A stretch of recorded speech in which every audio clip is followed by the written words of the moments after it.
Johnny Dollar. George Reed, Johnny, at Floyd's of England. George, every time I hear your voice on the phone, I shudder. Well, I guess I have asked you to handle some rather out-of-the-ordinary matters for us. George, they have been so wild, crazy, impossible, I sometimes wonder if you ever issue a normal-type policy. Well, it's a very normal-type policy that I'm concerned about now, Johnny. It's the insured himself who has me worried. Okay, tell me all. His name is Joseph, spelled with an F. Joseph Hentler. He's an inventor, among other things. His invention is what we've insured. It's a device, I guess you'd call it, for making some kind of boron-based compound. Boron-based? The sort of thing the government is vitally interested in for its airplane and rocket fuels. Oh? No kidding. I think you'd better run over here and let me tell you about it. Can you? Right away? When you put it that way, George, yeah, I think I'd better.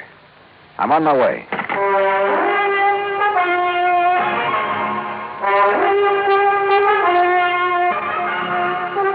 Bob Bailey in the exciting adventures of the man with the action-packed expense account, America's fabulous freelance insurance investigator. Yours truly, Johnny Dollar.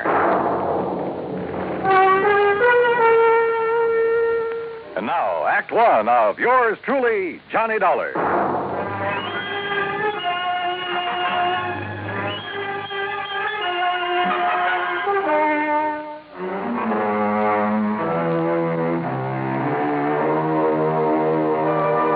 Expense account submitted by Special Investigator Johnny Dollar to Floyd's of England, American Office, Hartford, Connecticut. Following is an account of expenses incurred during my investigation of the Boron 112 matter.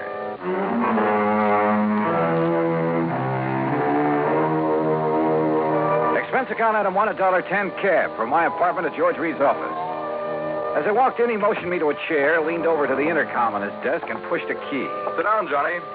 Miss Larkin. Yes, Mr. Reed. Mr. Dollar is here. Would you come in, please? Oh, yes, sir. Well, George, what's it about this time? Glad to see you, Johnny. I gave you most of the story over the phone. Well, you only told me you've issued a policy to this man, Hantler, was it? That's right, Joseph Hentler. Yeah, and that you've insured some invention of his for, how much did you insure it for? $20,000. It's a piece of apparatus, Johnny, that he has spent over 7 years developing. Sit down, Miss Larkin. Oh, thank you. Apparently, it's a very complicated something or other. I never did know much about such things.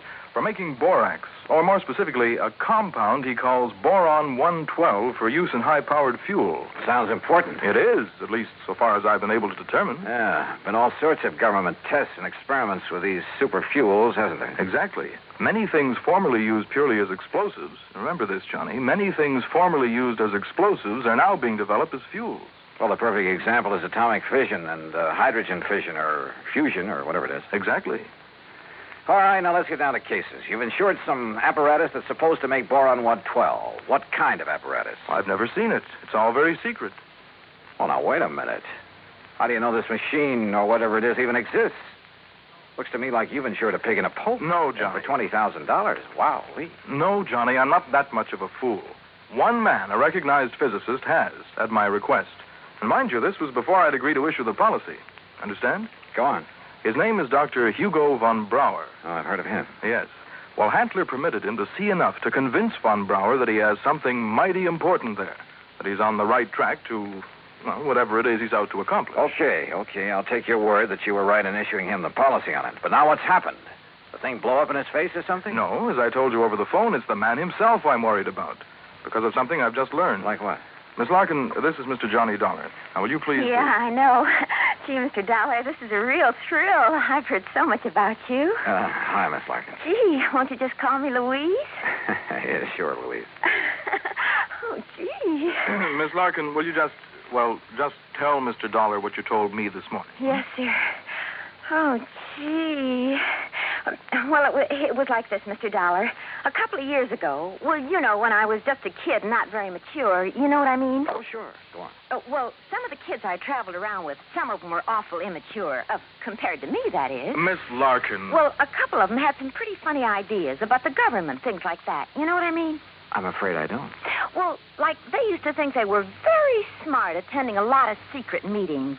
The kind the FBI likes to keep tabs on. Now, you know what I mean? Go on, Miss Larkin. Well, anyhow, this one night, we didn't take all their talk very serious, mind you, and that's the truth. We didn't think there was anything in it, just a lot of talk. Will you please get to the point? I am, Mr. Reed. Well, anyhow, Charlie and me, that was my boyfriend, Charlie White. At least one of my boyfriends.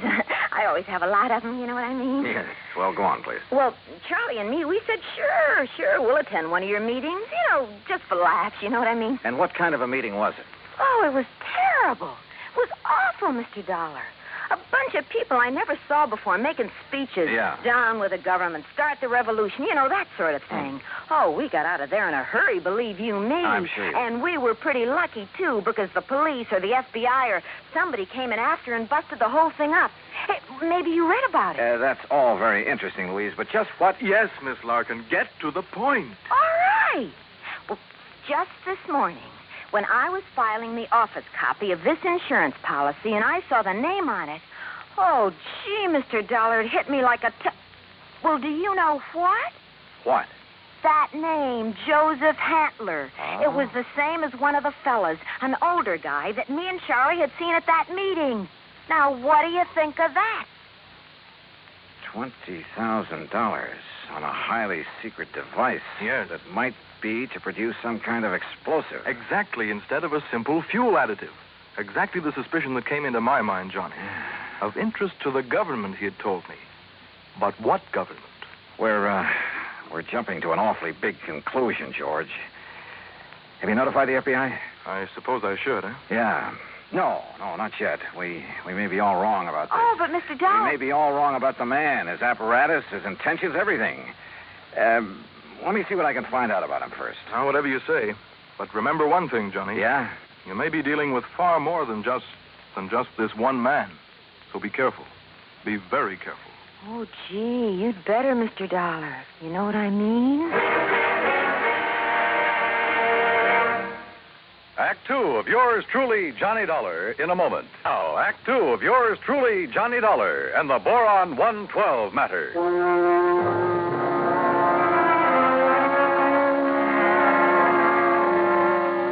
Louise Larkin, secretary to George Reed at Floyd's of England, was certain she would recognize Joseph Hantler, the inventor who had ensured a secret process for making Boron 112. If, that is, he were the same Joseph Hantler she'd met at one time at a meeting of a subversive group. Expense account item $250, deposit on a rental car. In it, Louise and I crossed the Connecticut River to East Hartford, went south to Hockenham on Route 2, then south and east on a seldom used gravel road that took us a few miles to the edge of a stream called the Salmon Branch. There in a little grove of trees, we found a windowless concrete block building, the so-called laboratory of Joseph Hantler. Gee, those directions Mr. Reed gave us were pretty good, weren't they? Yeah. Hantler certainly picked himself an isolated spot. Come on. Boy, this is exciting, isn't it? Now, just remember what I told you. If this is the man you met at that party line meeting, don't appear to recognize him. Just give me a slight nod to say yes or no. Yeah, but what if he recognizes me? Yeah, we'll cross that bridge when we get... Stop! Stop right where you are. Do you not see the signs on the fence? Keep out! Keep Yeah, out! Johnny, it's him. You're sure? Yeah, gee. Where did you hear me? I'd like to talk with you, Mr. Hantler. It is Dr. Hantler. Who are you? My name is Dollar, insurance investigator. And who is this woman? Just a friend of mine. So, what do you want with me? Well, I want to see the machine, the apparatus that Floyd's of England has insured for you. No, you may not. I'm engaged in highly secret work here. Work that is worthy only of my own great talents as a physicist, chemist, and inventor. Work for the government. Yeah? What government? What are you talking about? The United States government, of course. Suppose you let me see whatever contract you may have with them. I let you see nothing. I have no contract. Oh? And I do not have any patent on my converter. And why? Because either one would reveal the secret of this amazing device before I can turn it over to the government of this fine and glorious country. Yeah, sure. So that is also why I will not permit either you or anyone else to see inside of my laboratory. So leave. Immediately. Go. Get out of here. Dr. Hantler, if you'll just let us... No. Do you understand me now? Mr. Dollar. Oh, hey, now, wait a minute. What's that thing for? You are trespassing on my private property. If I shoot you, I am within my rights. Now leave. Now! Do you hear me? Come on, Louise. Gee, yeah. And do not come back here. Do you hear me? Never! Same man, huh? Oh, he sure is. Gee, that gun he pulled on you, I was scared, you know what I mean? Yeah, I know what you mean. Well, what are you going to do, Mr. Dollar? You know something, Louise? I'm not sure. But I was sure by the time we got back to Hartford. I took Louise back to George Reed's office. George was out to lunch, but I stopped long enough to telephone an old friend of mine, Lee Houck, at the local office of the FBI. Asked him to meet me for a bite to eat. Sure, Johnny. How about the hearthstone? Anywhere you say. 1 o'clock? I'll be there.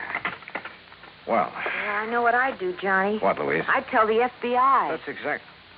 Yeah, well, we'll see. I know what Charlie would do, too. Charlie? My boyfriend, I told you, Charlie White. Oh, yeah. Well, I'd better be on my way. He'd go out there and he'd kill that crazy old man. Well, Johnny, he just hates those people who are conspired to overthrow the government. Hey, look, tell George when he gets back to the Ever office. since we got drugged into that awful meeting of those awful people, why, he hasn't even seen those guys that persuaded he and I to go there that night. Louise. He says if he ever does see any of them, boy, what he'll do to them. Yeah, I'm sure. Now, look, I got to keep a luncheon date. Tell George Reed when he comes back that I'll see him later, huh? Then I'll see you again, Johnny, huh? Hadn't you better answer that phone? Huh? Oh, yeah. Oh, goodbye, Johnny. See you. Floyd's of England. Oh, Charlie. Hey, Charlie, what do you think's happening? Who I've been talking to? My dream man. Item 3, 7:20, lunch for Lee Houck and myself. No, Johnny. You're off on the wrong tack. I'll bet on it. What do you mean by that, Lee? And Joseph Hantler is just an old crackpot who thinks the world has done him wrong by failing to recognize his fabulous talents as a chemist, physicist, engineer, inventor, anything else he's claimed to be. But if he was attending meetings of a subversive group... A meeting. We know all about that. A lot of innocent people have been sucked in on that sort of thing at one time or another. It doesn't mean that they belong or ever have. You can't blame me for being suspicious, though. Isn't George Reed your contact at Floyd's of England? Yeah. Okay. Even his kind of dumb little secretary, name's Louise Larkin. I know the girl. Even she was at one of those meetings before we cleaned him out of town. Not much gets by you boys. With one of her boyfriends, Charlie somebody or other. He's the kind you have to watch out for, Johnny. Young hothead. An easy recruit for a group like that, huh? More important, the kind who's liable to take the law into his own hands when it comes to fighting back at him. But you're sure old Hantler is harmless? Sure. He's an erratic old coot, liable to blow your head off if he thinks you're interfering with one of his crazy projects. Yeah, he'd probably rob a bank if he thought he could get away with it to further one of his crackpot inventions, and would feel entirely justified. But believe me, he'd have no part of subversive activity. Hey, you said crackpot inventions. George Reed tells me Dr. Hugo von Brauer okayed this present project.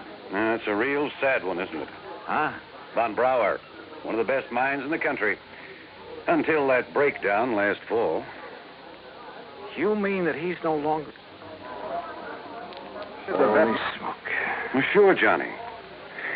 If George sold him insurance on von Brauer's okay, well...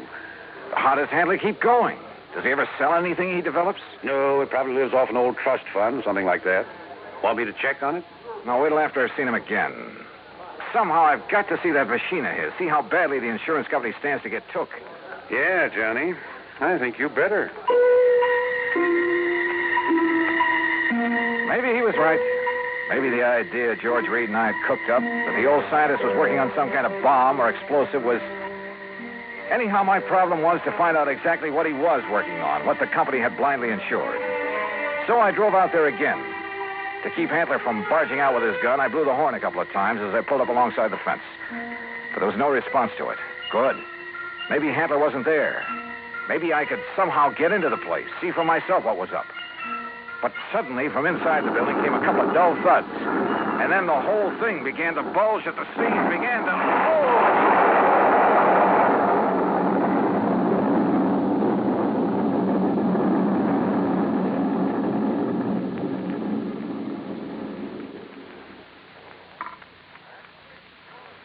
Act 3 of yours truly, Johnny Dollar, in a moment.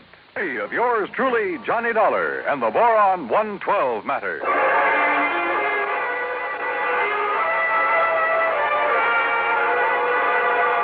Carefully, I dragged myself out from under what was left of my rental car, where the explosion of the laboratory building had blown me, pushing aside a few chunks of concrete, bits of lumber that had landed on me. And I saw them coming down the road toward me from a car parked in the trees at the side. Louise Larkin, a big, husky football player type who looked as though he could stand a good bath and a shave. Well, it served him right. That's all I got to say, Louise. Any guy plotting against the United States, murder's too good for him. Oh, gee, Charlie, it sure looks like he's done for now. He must have went up with the building. Yeah, and it served him right. Oh, gee, there's not a thing left of this lap. Oh, Hello, Louise. Mr. Dollar. Yeah, that's right. And I take it you're Charlie. Yeah. Hiya, Dollar. What do you think of that? You did a pretty good job, didn't you? What? Yes, sirree. Huh? What are you talking about? Was he still inside? Did you murder Dr. Handler, too? Johnny. Now, wait a minute. You think I done that? Oh, no, Johnny. We just got here. Oh, sure. Honest. Charlie was going to have a showdown with him. He was going to drag him out of that place and hand him over to the FBI. Sure. What'd you think? Gee, I was worried about the old man's gun, remember? I remember. But if you think a lousy gun was going to stop me from handing a subversion guy like him over to the... Now, look, you don't mean you think I done this. What would you think? No, I did it. Oh, was it not wonderful? Dr. Handler. Yes, Mr. Dollar, and I want you to meet... So you're still alive, huh? You're okay. I beg your pardon? Well, you won't be for long because I'm going to take you in. I'm going to... Quiet. Mr. Dollar, my good friend, Mr. Dollar. Huh? I want you to meet this gentleman from the commission in Washington. Commission? D.C., Washington. Dr. Bernard Steiner. The Dr. Steiner? Yeah, but of course. I've heard of you, and now it's nice to meet you, Mr. Dollar. This final test, it was proof. It was final, all right. Yes, it was all the proof I need. We observed the buildup of the explosion from the top of yonder hill. The proof of what? That Dr. Handler has finally come up with a controlled power source in his boron compound of inestimable value to the country's rocket program. So, I am a great man at last. Though why he calls it Boron 112, I'll never know. Well, because it was experiment number 112 with my wonderful converter process. What else? Hey, if you're from Washington, mister, I am, young man, and I assure you the government will take over Dr. Handler's process immediately. Well, I'll be doggone. I don't get this. Neither do I, honey. Well, what about the converter, as you call it? Did that go up with the building? Yeah, but of course. And now I can build for the government a big one. Big enough to serve this glorious country of ours. Yeah, sure. But you'll expect the insurance company to pay for the one you deliberately blew up. Me? Dr. Joseph Handler? No, never. I am a great man now. I am above such petty things. I tear up that policy. I do not want their money because now I am a great man.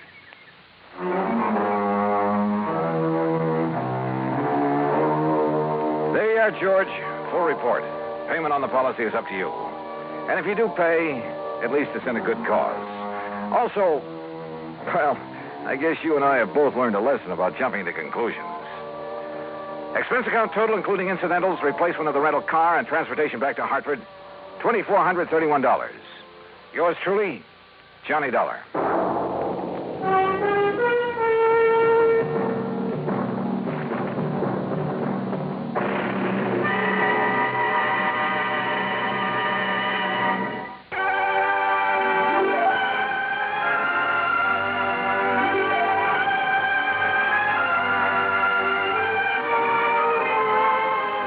Truly, Johnny Dollar, starring Bob Bailey, originates in Hollywood and is produced and directed by Jack Johnstone, who also wrote today's story. Heard in our cast were Shirley Mitchell, G. Stanley Jones, Parley Bear, Russell Thorson, Frank Gersel, and Lou Merrill.